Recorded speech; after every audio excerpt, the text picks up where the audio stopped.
La música es un lenguaje universal cuyo mensaje se extiende a través del mundo, y la posibilidad de viajar en avión ha permitido a sus portavoces llegar cada vez más lejos. Pero como en todo, existe un lado oscuro, donde algunos de ellos fueron víctimas de accidentes aéreos que les arrebataron la vida, donde nacieron leyendas, pero sobre todo nos queda un recordatorio de lo importante que es la seguridad en el ámbito aéreo.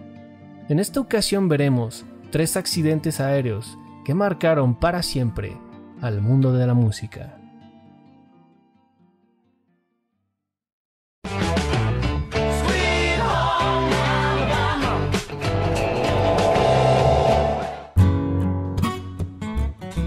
Lynyrd Skynyrd es una banda de rock estadounidense cuya formación original se dio en 1964.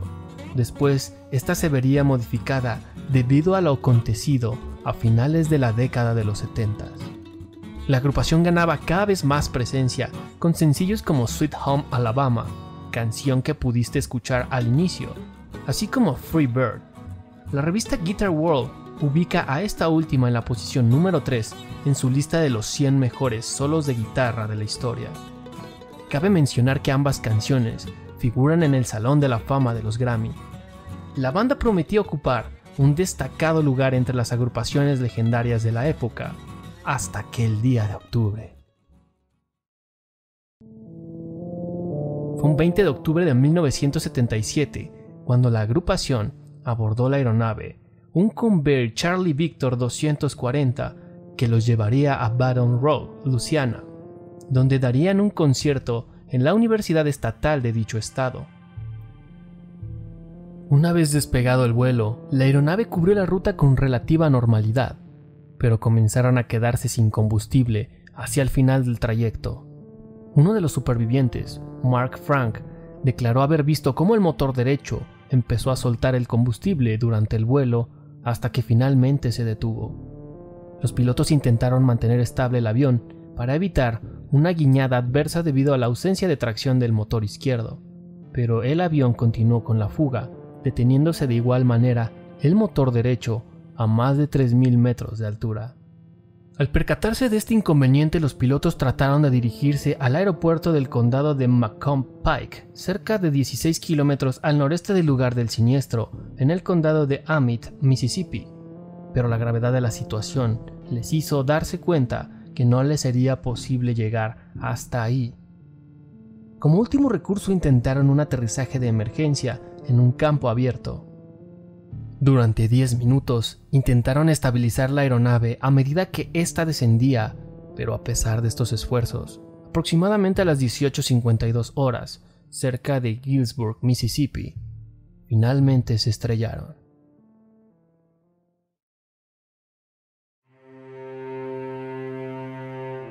Gracias a la ausencia de combustible hubo supervivientes, ya que no hubo riesgo de explosión ni fuego.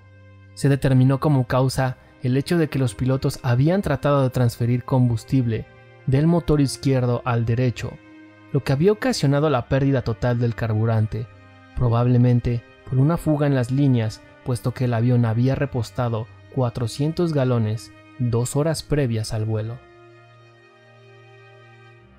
El vocalista principal y fundador, Ronnie Van Zant, el guitarrista y vocalista Steve Jeans, la corista Cassie Jeans, quien era hermana mayor de Steve, así como el road manager Dean Kilpatrick, fueron las víctimas mortales de la agrupación.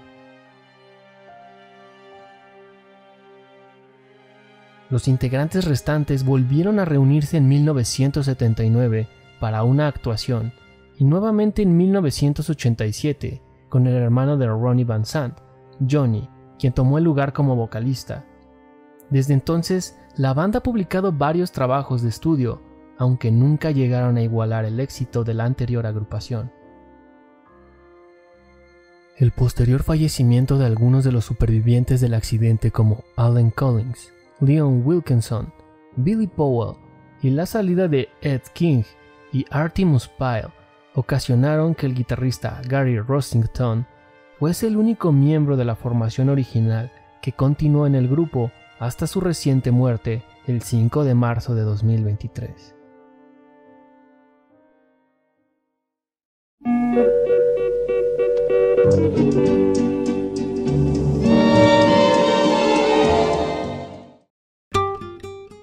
Nacido en Mazatlán, Sinaloa, considerado como uno de los mejores artistas que México haya visto, formó parte de la llamada época dorada del cine mexicano y es reconocido por participaciones en filmes como Los Tres García o su tan aclamado personaje y quizá el más reconocido de todos, Pepe el Toro, personaje que interpretaría en la trilogía derivada del drama Nosotros los Pobres. De complexión robusta, era un actor completo que también tenía cualidades para el canto, de las cuales hace gala en canciones como 100 años. Lo tenía todo, y era representante del hombre mexicano de aquella época, gallardo, aventurero y sin miedo a nada. Dichas cualidades lo indujeron a sentir pasión por la aviación, del cual fue fanático y aprendió a volar, acumulando en su haber 2.989 horas de vuelo.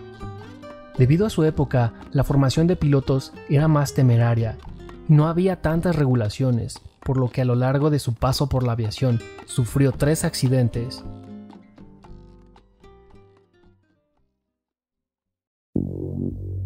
El primero fue en la ciudad de Guasave, Sinaloa, donde al intentar despegar de una pista improvisada, el avión no pudo ganar altura y se fue de frente contra un cultivo de maíz. De ese accidente, solo le quedó una pequeña cicatriz a la altura de la barbilla. El segundo desplome fue cerca de Zitácuaro, Michoacán, razón por la cual tuvo que implantársele una placa de platino en la parte del cráneo. El tercero y último, ya que sería en el cual perdió la vida, se dio el 15 de abril de 1957. Pedro Infante piloteaba un C-87 Liberator Express de fabricación estadounidense, matrícula X-Ray Alpha Kilo Uniform November. Este modelo de avión era una versión civil para carga del bombardero de la Segunda Guerra Mundial, el B-24 Liberator.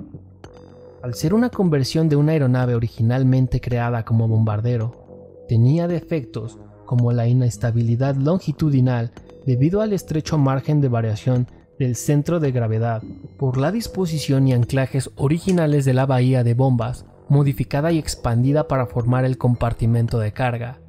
Esto exigía una estiba cuidadosa y que preferentemente llevara menos peso del que se suponía que era el peso máximo nominal, pues dado el estrecho margen para distribuir la carga, la inestabilidad longitudinal antes mencionada le podría causar problemas para elevarse, pues incrementaba el riesgo de entrada en pérdida.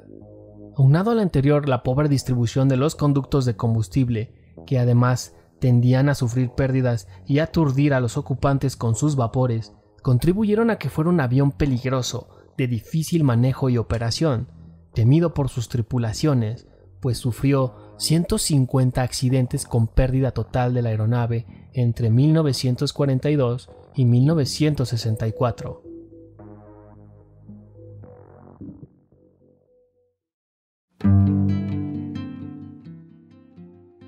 Poco después de despegar del aeropuerto de Mérida, acompañado por el capitán Víctor Vidal y el mecánico de vuelo Marciano Bautista, y tras apenas alcanzar unos 200 metros de altura, el C-87, piloteado por Infante, se desplomó entre las 7:30 y las 8 horas en pleno centro de la ciudad de Mérida, Yucatán, en el sureste de México.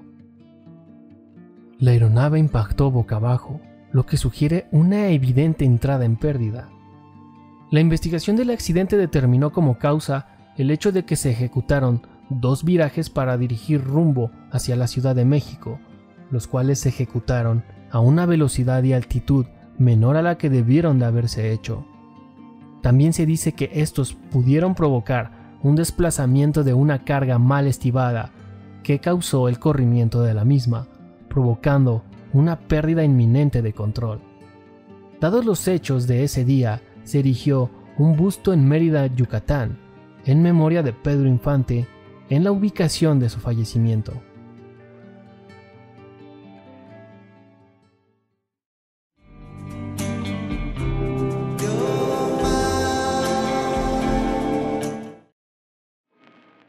Eran los años 50, una época donde un joven de Tupelo, Mississippi, estaba popularizando una versión blanca del blues, Elvis Presley.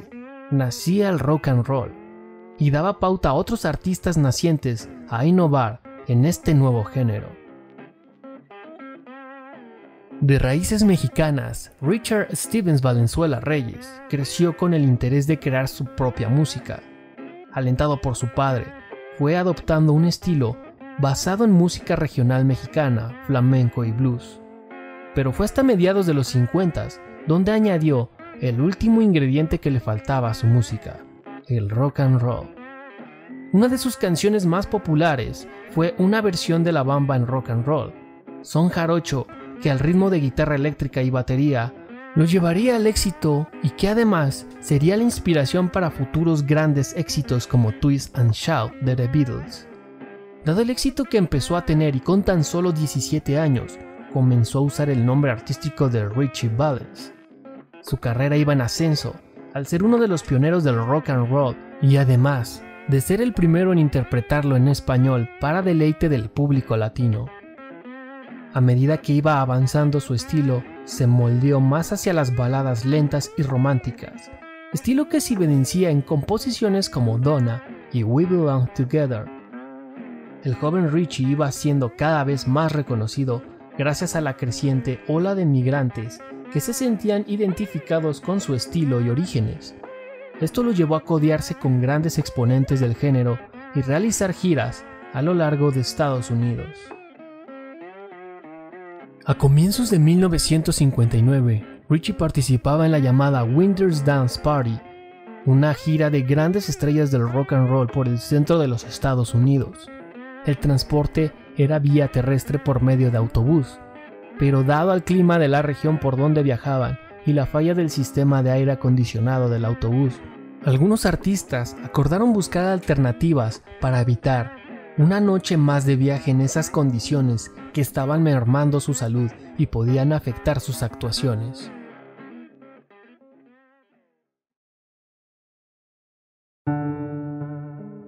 Después de su concierto en Surf Ballroom de Clear Lake, Iowa, Buddy Holly, otra de las estrellas de la gira, tuvo la idea de alquilar un avión para 4 personas y así llegar cuanto antes a un hotel a dormir y descansar cómodamente. Aparte de Buddy Holly, otros músicos abordaron el avión, entre ellos Richie Valens, quien curiosamente tenía miedo a volar.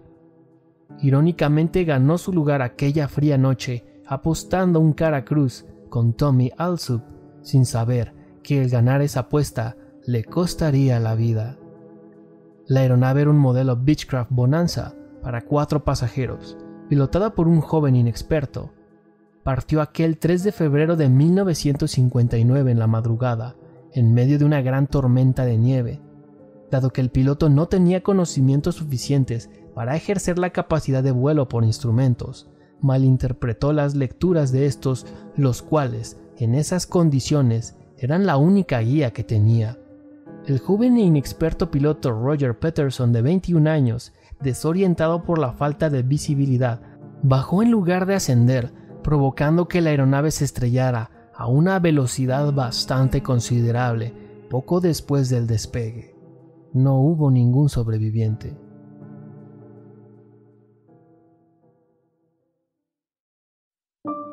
Buddy Holly, de 22 años, The Big Bopper, de 28, y el con apenas 17 años, Richie Valens, fueron las estrellas que perecieron ese día, el cual es recordado como el día en que murió la música.